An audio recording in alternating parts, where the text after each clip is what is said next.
Hi guys, I made this kit car a little while back. It's one of those flat foam packs that you put together, and I did say it might be interesting to try and make it radio controlled. So at the moment the wheels don't turn and there's no mechanics in it at all. So I just happen to have a bag full of bits here that I've stripped out of a radio controlled car. Now it does have a rather nice motor and gearbox assembly here, which is just about the right sort of wheelbase, or width anyway, and certainly the width of that should fit up inside there quite easily.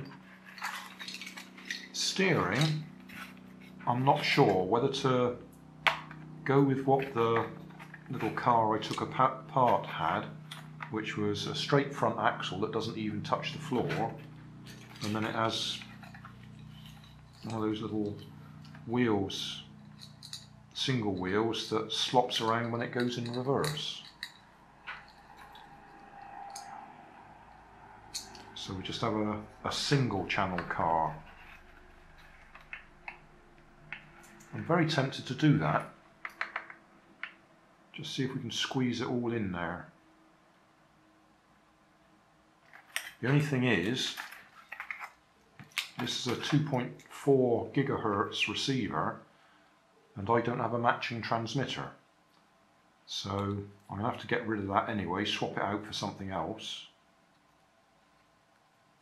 So I'll have a look, see what I've got, see what we can do. The easiest thing is just make it 27 megahertz, because I've got lots of little 27 megahertz radio controlled cars that I can strip out. So I'll go and see what bits I've got. I've been going through my scrap receivers and I found this little one, which I've obviously used in the past at some time because it's got this connector on it, so I can put a small LiPo battery on it. It does have a problem, although it's already got a motor wired up to it, which I've clearly used for something. It's been hot glued into some sort of styrofoam toy. I've stuck a bit of tape on it, and yeah, it reacts to this transmitter, but it only goes one way. Doesn't matter which direction I press the controller, it just goes one direction. And there's only one output on the receiver, so it's only, well, it only controls one motor. There's no second motor position on it. So I don't know what it was for. In fact, I've just noticed something there. That, I've forgotten what that's called. Coil. I'll call it a coil.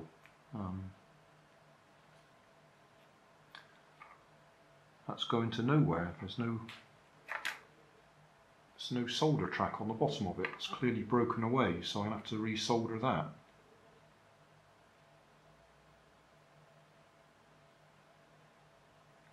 Inductor, that's what I was trying to think of. So that little inductor, or choke some people call them, which is in line with the aerial or antenna, that's clearly been broken at some time, and it's not soldered onto that little tag there, so I expect I can push it through, bend it over and put a bit of solder on it to link it up together. Oh, it's lucky it's picking anything up at all then, isn't it? Well, I'll do that, I'll solder that on. But anyway, it looks like we're only going to get one direction. 2012. 2012, 12/23, so this one is 6 years old. Don't know what the rest of that is. 38 times 30 times 1.6 millimeter. Oh, is that the outside size of the... Yeah, that's the size of that, isn't it? Okay, well, that's what I'll do. It says 40M on there for 40 megahertz. I'll fix that, and I'll stick this into our car, connect it up to that motor and gearbox, and we'll just have it going forwards for no other reason than that's what I'm going to do. I could clearly use other bits and pieces that I've got here to do a different modification, but now that I've found this, I'm intrigued. I can't imagine what that was for, because it only goes one way.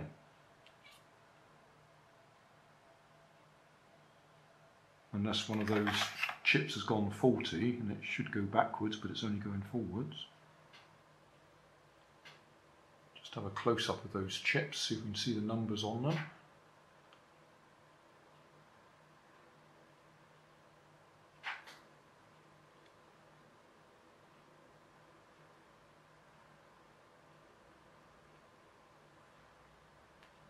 That's the bit I need to push through and solder across.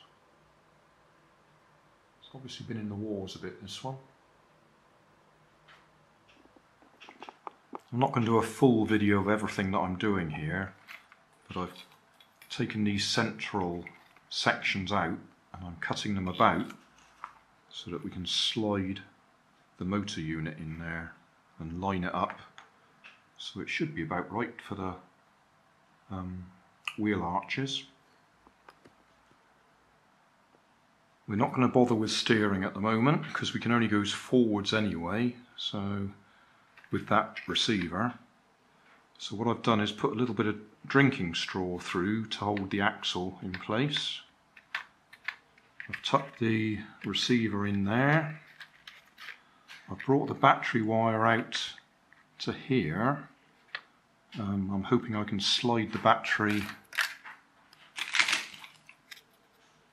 up the side here somewhere so we've still got access to it, so we can plug it and unplug it. So we should be able to get the bottom back on. Should have to cut a few bits out to make it fit.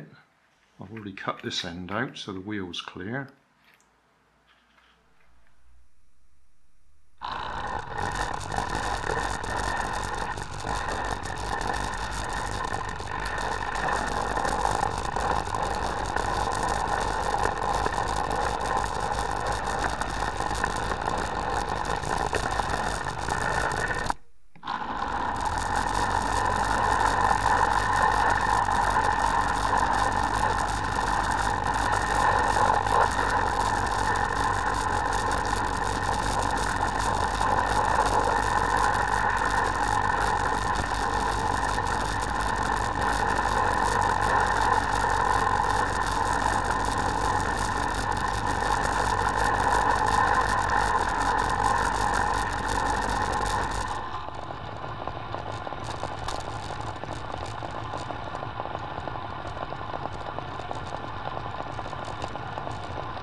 just for fun, I've set it up with my little trailer and the sports camera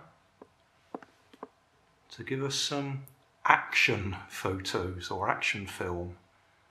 Not much action, just going round in circles. I found that if I actually bend the wire, I've got it fixed to the front of the car there, and that's forcing cars to go round in circles. So even though it's got no steering, it's going round in circles. And I did the same at the back, offset it a bit so I could film from the back, and it went round in circles. So that's just a bit of fun.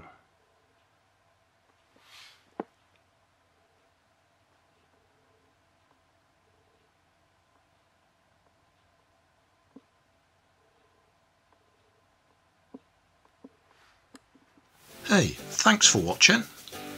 There's plenty of videos on my main channel with more added daily. So don't forget to subscribe and enable the notifications to keep you up to date with my new releases.